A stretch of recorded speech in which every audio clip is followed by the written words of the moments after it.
rupee-denominated corporation bond market, to deepen and strengthen the currency derivatives market to enable Indian companies to fully hedge against foreign currency risk, to create one record for all financial assets of every individual, to enable smoother clearing and settlement for international investors looking to invest in Indian bonds.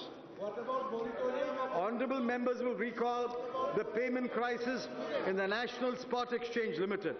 Following the transfer of the subject to the Ministry of Finance, swift action was taken to sequester NSEL and to ensure there was no spillover of the crisis to the other regulated segments of the financial market. I propose to amend the Forward Contracts Regulation Act to strengthen the regulatory framework of the commodity derivatives market. Madam, I regret to record my disappointment that the Insurance Laws Amendment Bill and the Security Laws Amendment Bill have not been passed by Parliament for reasons that have nothing to do with the merits of the bills. Pursuant to the announcement in the budget speech of 2011-12, Government is ready with a Public Debt Management Agency bill. Following precedent, it is proposed to establish a non-statutory PDMA that can begin work in 2014-15. Madam Speaker, I now wish to look forward and outline a vision for the future. I wonder how many have noted the fact that India's economy, in terms of the size of its GDP, is the 11th largest in the world. There are great things in store. There is a well-argued view that in the next 3 decades, India's nominal GDP will take the country to the 3rd rank after the US and China. Just as the fortunes of the developed countries affect the emerging economies today, the fortunes of China and India will in the future have a significant impact on the rest of the world. We therefore owe a responsibility not only to ourselves but to the whole world to keep our economy in robust health. The UPA government has a clear line of sight to the goals that we have set for ourselves. I have broken down the steps towards those goals into tasks that must be undertaken by the government of the day. I crave your leave to identify 10 such tasks. 1. Fiscal consolidation. We must achieve the target of fiscal deficit of 3% of GDP by 2016-17 and remain below that level always. Current account deficit. Since we will run a current account deficit every year for some more years, it can be financed only by foreign investment, whether it is FDI or FII or ECB or any other kind of foreign inflow. Hence, there is no room for any aversion to foreign investment. 3. In a developing economy, we must accept that when our aim is high growth, there will be a moderate level of inflation. RBI must strike a balance between price stability and growth while formulating monetary policy. 4. The recommendations of the Financial Sector Legislative Reforms Commission that require no change in legislation must be implemented immediately. And for the other recommendations, we must draw a timetable for passing legislation. 5. We must rebuild our infrastructure and add a huge quantity of new infrastructure. Every proven model must be adopted and the PPP model must be more widely used. New financing structures must be created for long-term funds and pooling of investments. 6. We must focus on manufacturing and especially on manufacturing for export. I propose that all taxes, central and state, that go into an exported product should be waived or rebated. I also propose that there should be a minimum tariff protection so that there is an incentive to manufacture goods in India rather than import them into India. 7. Given the limited resources and the many claims on the resources, we must choose the subsidies that are absolutely necessary and give them only to the absolutely deserving. 8. Our cities will become ungovernable and perhaps unlivable if we do not address the decay in our cities. Cities have wealth, cities also create wealth. That wealth should be tapped for resources to rebuild the cities with a new model of governance. 9. Skill development must rank alongside secondary के भूमि नहीं है। शहर धन सृजित भी करते हैं, वह धन अभिशासन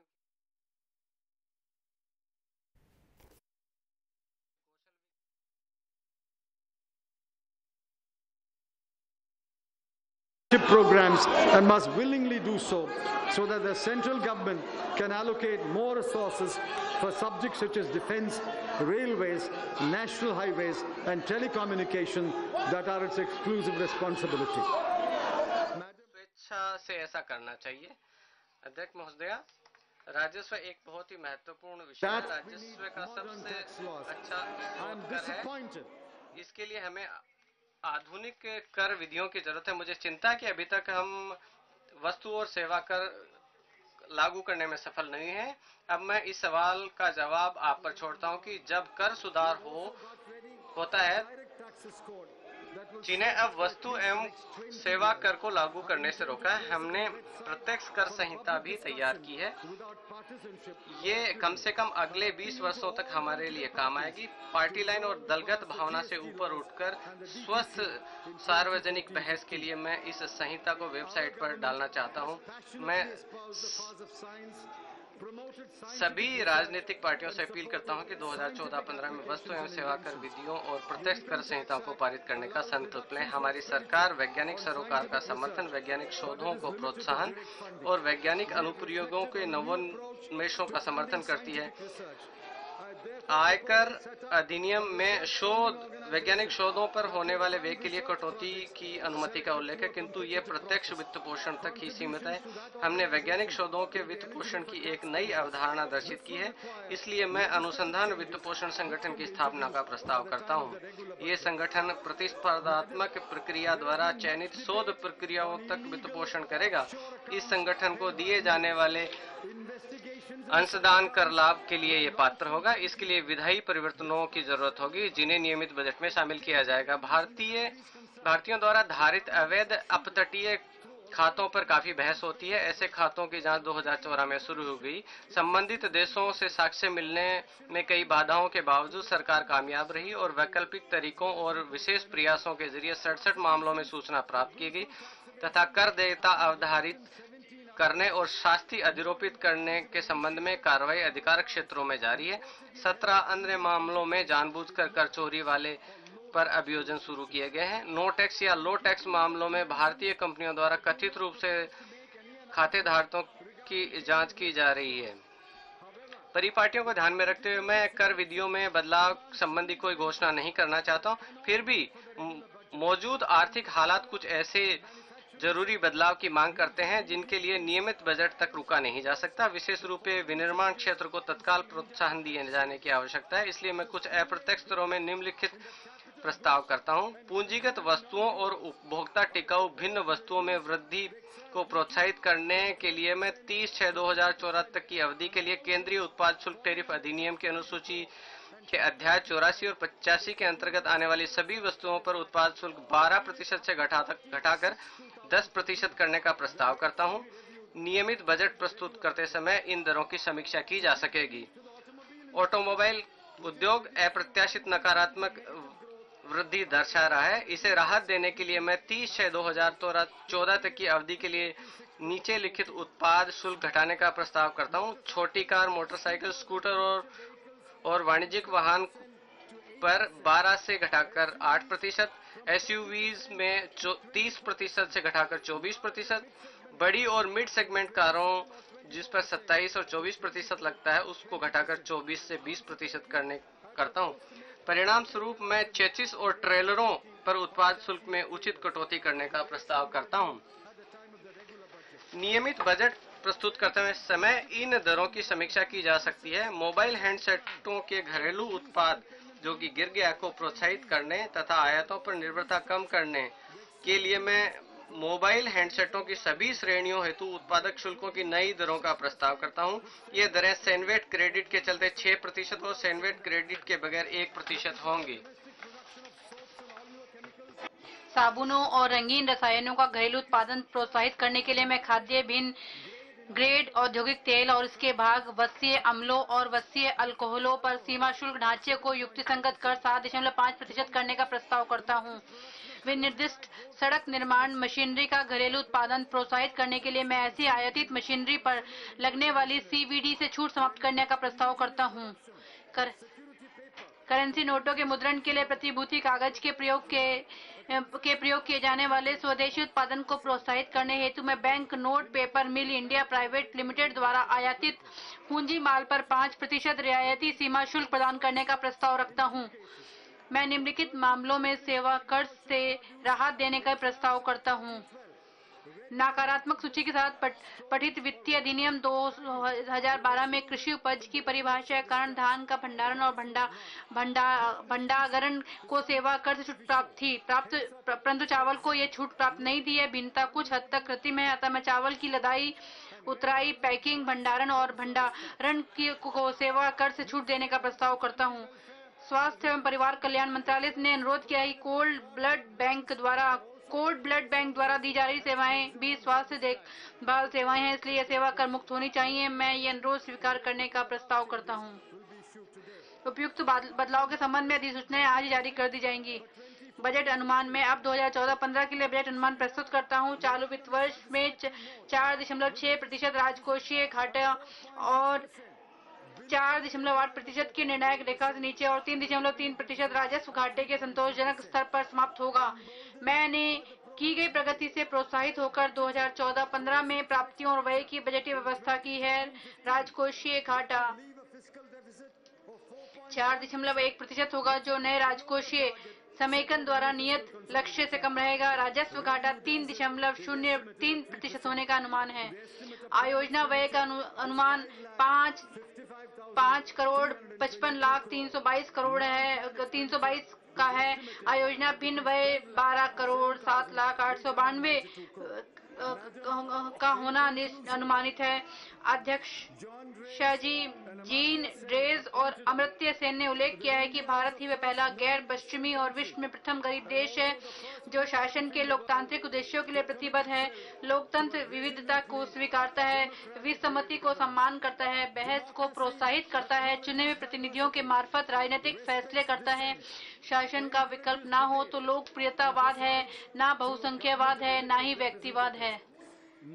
हम nor majoritarianism nor individualism is an alternative way of governance. Our way of governance हमारे शासन के तौर तरीके 10 वर्षों में 140 मिलियन आबादी को गरीबी से उबारने में आड़े नहीं आए। इसी को मैं यूपीए सरकार की महानतम उपलब्धि मानता हूं और हमें इस उपलब्धि पर गर्व है।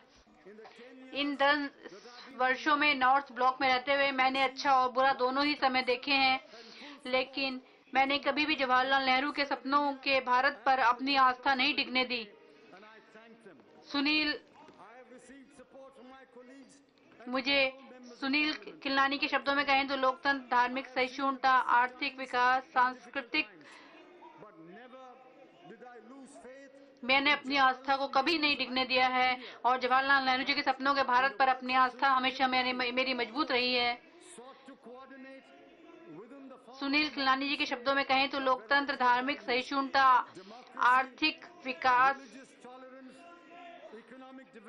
और सांस्कृतिक बहुलवाद जैसे विविध मूल्यों को समर्पित एक आधुनिक राज्य बनाने के लिए हम हर संभव सहयोग देने उद्देश्य पर अपनी आस्था नहीं डिगने दी। यही वह विश्वास है जो मुझमें हमेशा बना रहेगा। मुझे यकीन है कि भारत के लोग यह जिम्मेदारी उन्हीं हाथों में सौंपेंगे जो समता के द्वारा नियंत्रित सत्ता को धारण करें। महान संत तिरुवल्लुवर के शब्दों में कहें तो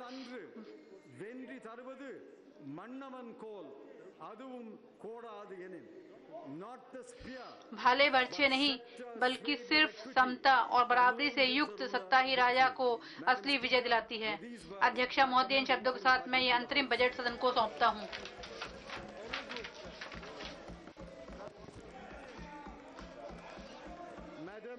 महोदय, मैं जो प्राप्तियां हैं और खर्च है 2014-15 के लिए अनुमानित खर्च और जो प्राप्तियां उसके बारे में मैं वक्तव्य सदन में रखता हूं। और ये जो हमारी राजकोषीय जिम्मेदारी है उसके से संबंधित कागजात भी मैं सदन के सभापटल पर रखता हूं। to medium-term fiscal policy और ये जो हमारी राजकोषीय नीतियां हैं fiscal policy. उसके से संबंधित कागजात में सदन में रखता हूँ। I beg to move for leave to introduce मैं अनुमति मांगता हूँ कि मैं 2014. वित्तीय विधेयक को प्रस्तुत करने की मुझे अनुमति दी जाए। Granted to introduce the finance bill. वित्त विधेयक को प्रस्तुत करने की अनुमति दी जाए। जो पक्ष में हाँ कहें, जो विरोध में ना कहें। I think that मेरे ख्याल से हाँ वाले अधिक हैं, हाँ वाले अधिक हैं। अनुमति दी जाती है। मंत्री जी आप विधेयक प्रस्तुत करें। महोदया मैं विधेयक प्रस्तुत करता हूँ। Madam, I महोदया beg to present a statement Hindi and English मैं एक versions हिंदी और showing the अंग्रेजी supplementary demands for संस्करण grants के in साथ respect of the अनुदान की budget मांगों table से for संबंधित 2013. दस्तावेज सदन के पटल पर रखता हूँ। honorable members, the माननीय matter सदस्यगण, under नियम 370 के अंतर्गत जो मामले हैं उनको सदन के पटल पर रखा जाता है। माननीय सदस्य hand over slip. व्यक्तिगत तौर पर अपनी जो पर्चियां हैं वो सदन टेबल पर भेज सकते हैं।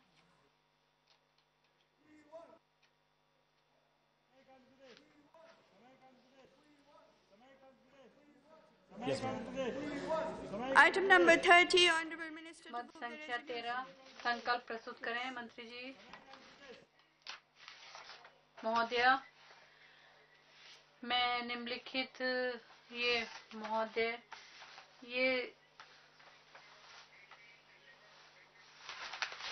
82, 83, 84, 85 और 86 जो कार्य मंत्रणा समिति के जो प्रतिवेदन है उसमें जो उसको स्वीकार करते हैं।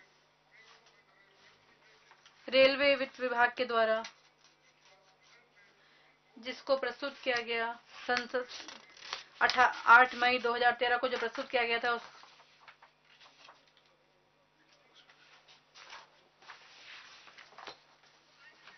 माननीय सदस्यगण,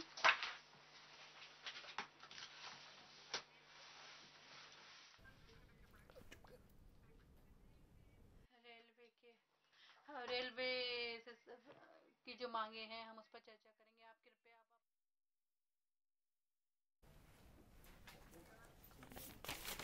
इस वक्त की बड़ी खबर अपने दर्शकों को बता दें। सबसे पहले इनकम टैक्स स्लैब में कोई बदलाव नहीं किया गया है, लेकिन क्या क्या सस्ता हो रहा है ये हम आपको बता दें।